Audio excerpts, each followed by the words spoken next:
We couldn't afford to buy a house, so we decided to build one for ourselves for less than $100,000. And we're going to talk to you about everything we learned along the way. And today we're going to talk a little bit more about what led us to get to a place where we needed to build our own home. So before we lived here, we live in Brevard, North Carolina. Cool place. You should come see it. We lived in a little place outside of Charlotte called Albemarle. We actually owned a home there, so this was not our first home.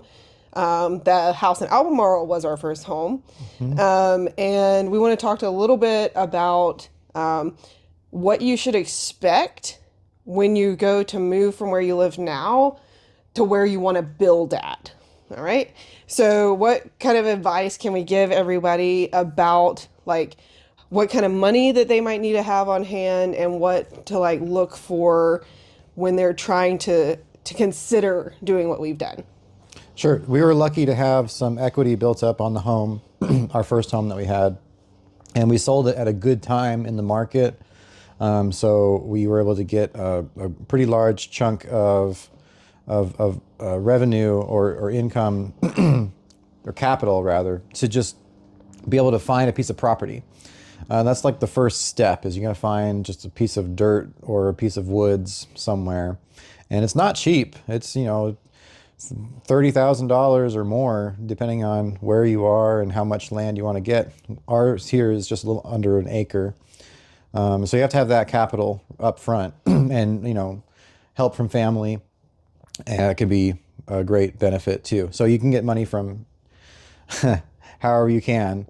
So that's, first of all, we didn't start with just $0. Yes. So when we talk about building the house for 100,000, we're talking about the structure itself. We're not actually talking about buying the property itself. So like we said, we spent about $30,000 on our property. I think we said that. But that is an important consideration that you need, right?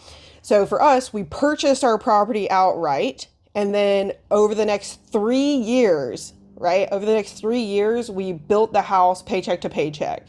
So you need to have that initial upfront investment to buy that land so that you can actually own or build on the land itself, right? Yep. And so what we're going to talk about in our next video, just a little sneak peek, is a little bit about how did we go from a house to a piece of property and where did we live in between all of that. So where did we live? And we're going to talk about like what we lived in, which was a camper hit, and a little bit about how we chose that camper as we move forward to like take on this huge, almost insurmountable project.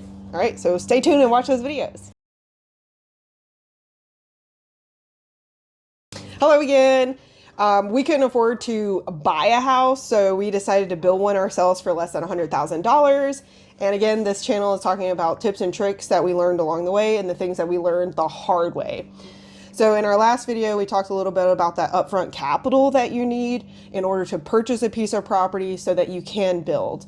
And what helped us is when we were still living outside of Charlotte, we knew that we needed to make a move out of that town. We did not like the town. We will not get into that. But we didn't like the town. And so we were thinking, well, one, we could just start looking for houses to buy wherever we wanted to move. Or two, we could look for a Camper. right? So that's what we did. We started to look for campers.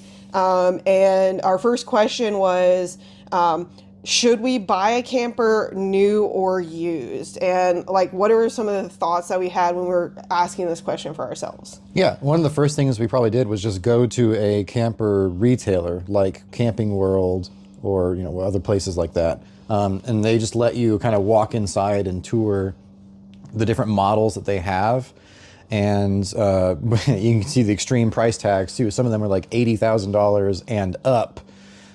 For the campers that we kind of liked. Yeah, I kind of tried to convince him to move into one of those camper vans.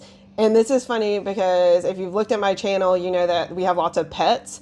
And the camper vans are really cool, but it just wasn't possible. And we knew we wanted to keep our family together because we're very much like, if you have a pet, that pet is part of the family. And under no circumstances is that pet going to go away. So we started looking at those larger campers, and $80,000 was not unheard of. We looked at a bunch that were $30,000, $40,000. They're basically all over the price range when you're looking to buy new. Hmm. And we had a very specific dollar amount in mind. My dollar amount was like $6,000 to spend on a camper, and 6,000 to 30,000, that's a huge difference, right? So that's what led us to pivot to thinking about buying a used camper. Yeah, there's a lot of great options out there. You can search Craigslist, you can search Facebook Marketplace, even open up your local classifieds of the newspaper. The newspaper, it's there, and there are lots of things listed in the newspaper. Through all of that filtering, we visited a couple of different campers and ultimately found like the perfect one, and we're able to buy it for $8,000. Yeah, and we'll talk to you a little bit about like looking inside the campers and the different styles of campers in our next video, and ultimately let you know what led us to buy the camper that we did live in. So we did buy a camper in 2022. We moved into it before we sold our house outside of Charlotte, and we lived in that camper for nearly 4 years while we built our home. So it's very, very important that you find the right camper for you. Take the time to find the right one if you're going to do an owner build like we did. So again, next video, we're going to talk about camper layouts and some things to consider, especially if you're one or two people, and if you have pets, right? So you can see Margarita's here. We also have our cats and fish and some guinea pigs, right? So think about the right camper for you.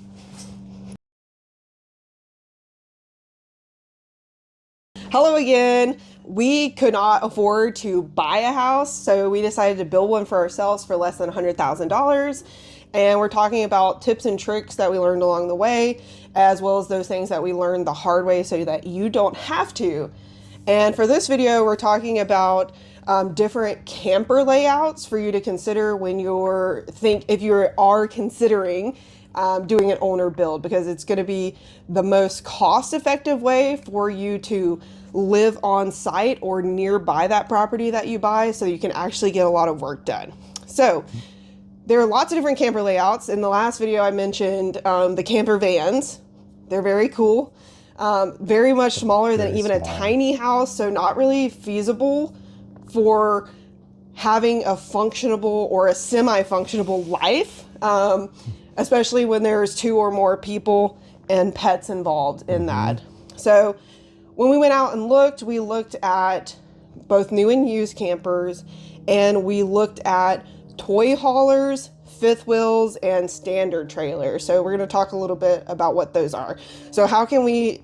Well, let's start with this. Let's start with this. The standard trailer is the one that pulls behind on like a ball hitch, and most of the floor plans of those style of campers put like the bedroom in this kind of weird middle area, and then there's a living room-ish area, or it's just all one room. The bed is the living room, and it kind of folds away as a couch, and then you have like a small bathroom, kitchen, and it's all really narrow. It's like just one shot. There aren't many of those that have pop-outs, and pop-outs is going to be a huge thing to expand your square footage. And with the standard campers, some of them, like, they do have some pop-outs, but there's really also not a lot of headspace, so you feel like you are in a camper. And again, you feel like you're in a can. Yeah, you're in a can, and for us, they were just laid out really weird.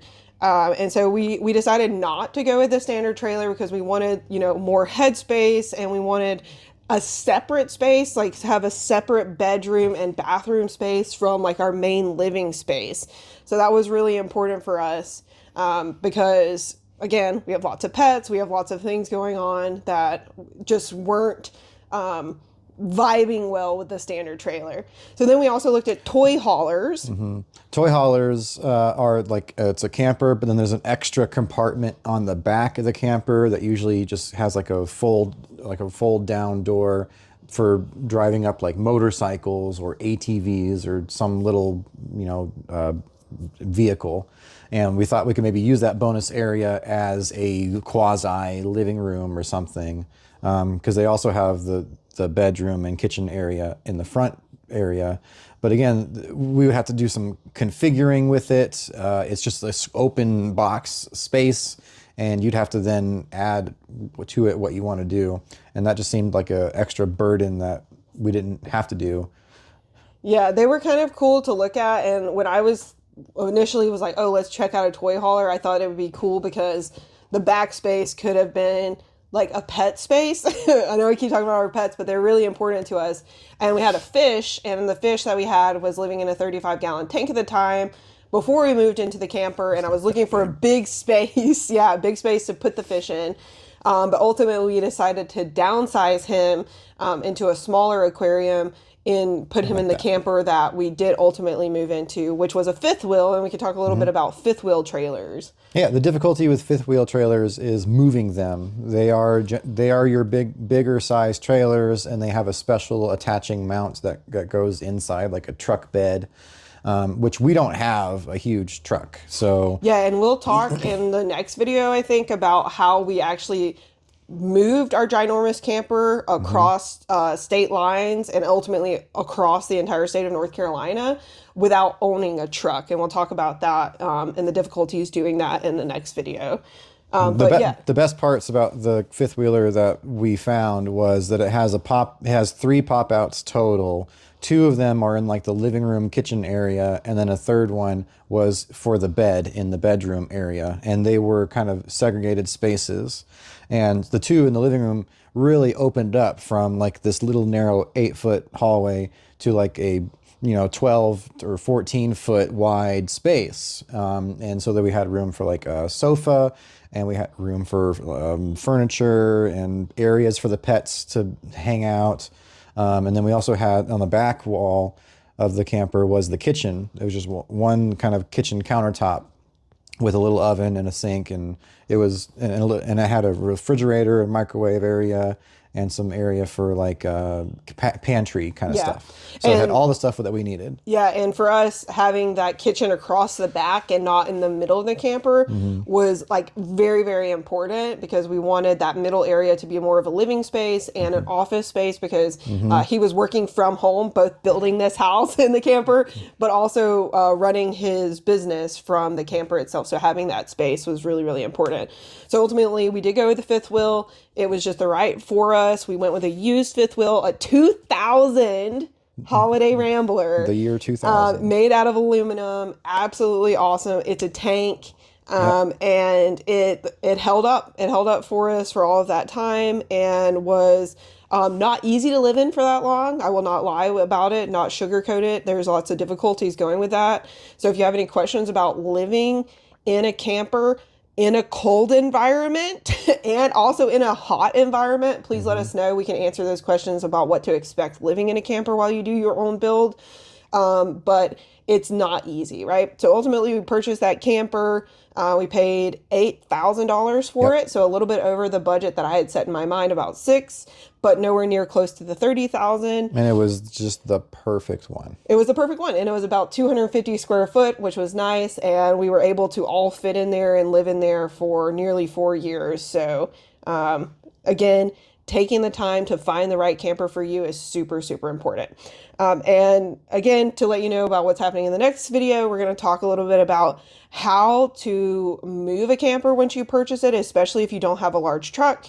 And then some other important tips to think about when you buy a camper that we learned about after the fact. So stay tuned for those videos.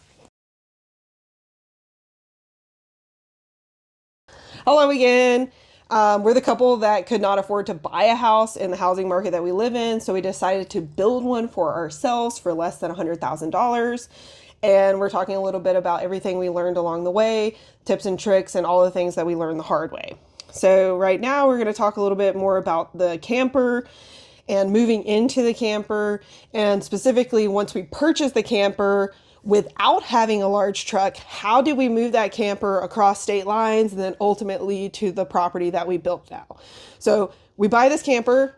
Before we know where we're going, too. Before we even knew where we did not have property purchase. So we bought this camper and we're like, how do we get this camper from the place we bought it at to our house in Charlotte. And then once we get it there, how do we then move it to wherever we're going to go next? So if you don't have a big truck, you can hire someone to move it for you. Call your local towing companies, because some of them might have a truck that has the special attachment for fifth wheel hitches. And so we were able to do that. It did cost a little bit of money, but way cheaper than buying our own truck would have been. And we knew that we weren't going to move it around a lot. We just needed to get it from the place, the people we bought it from, to our house that we were selling. And then we knew we were going to move it maybe one or two more times after that to wherever we were going to end up going. Yeah, so ultimately we moved it, where we purchased it from was about 40 minutes from our house outside of Charlotte. So we hired a towing company to do it that far. It was a couple $100s to move it. Yeah. Then when we realized that we were going to, I was going to have a job here in Brevard, North Carolina, we started looking for places to move the camper here. And what we found out is that none of the campgrounds in the local area either had availability or would let us move our camper on site without having a truck on site to move the camper in case of emergency. Yeah. So that was a big news flash for us, that campgrounds, a lot of campgrounds require you to have a truck to move that camper at any time, any notice, right? So that was a big whoa. So ultimately, we ended up moving the camper from our house outside of Charlotte to my parents' house in upstate South Carolina, which is about a 45-minute drive from where we currently live. We lived there about 6 months, and it cost us about $1,000. Yeah, we moved it across state lines, and it was, like a 4-hour trip. It was like, I don't know, a couple hundred miles. Yeah, so we moved it. It was a really long trip. It was very, very hot. We had a bunch of tires blow out along the way. So we had to constantly get the tires off, get the tires off the camper, go get them, put new tires back on, bring the tires back, and then haul it again. So that was another thing that we never considered, was, tire quality, temperature, while the camper is being hauled, the speed at which you're carrying that camper across the state. Anyway, so we took it from our house in Albemarle. We moved to the upstate South Carolina. We were there for about 6 months. And then we ultimately purchased this piece of property that we built our house on. And it took us maybe, we bought the property in August, and by December 3rd, we had carved out a space for our camper to be parked on the property. And that's when we moved to this property. And that cost us another couple $100s to pull it back across state lines into North Carolina, and get it parked on our build site. Yeah, so ultimately we spent about $1,500 just moving the camper from A to B to C to D. So it's important to think about, right? So you could hire somebody like we did to do that, or you could buy a $60,000, $70,000, $80,000 truck. So for us, it made way more sense to just hire people and just work around all of the obstacles of not being able to stay in a campgrounds, and ultimately get it onto our build site as soon as possible, right? So one other thing that we didn't do at the time, which we should have, and I guess it was just because we were thinking of a camper as like a regular tow behind trailer where there's not really titles and all of those things associated with it. We did get a title with our camper, but we forgot to put that title into our name, which ultimately didn't turn into anything bad. It just that we've owned the camper for 4 years and we finally just put it into our name. So if you buy a used camper, just go ahead and finish the paperwork right then, because you're probably going to not keep the camper afterwards and you want to sell it to make some of that money back. And it's just easier to do that paperwork right up front. We also insured the camper on our car insurance. With our insurance carrier, we insured it just in case, and we just covered it for the amount that we purchased it for. So just in case anything happened, we would be able to hopefully find another used camper to continue the process. Yep. And it ultimately turned out fine. We never had any problems. Our camper survived earthquakes. It survived Hurricane Helene. It survived really high winds. So we were really thankful for that. And we're thankful ultimately for having the camper and being able to use it, even though, again, it was not easy to live in for that time. That pretty much sums up everything about the camper and buying a camper and moving a camper to your build site. Next, we're going to start talking about what to do when you're looking for property. So stay tuned. And again, don't forget to ask us any questions about campers or anything that you might think of about buying things used, because buying things used can be super tricky. We'd be happy to answer any of your questions. All right.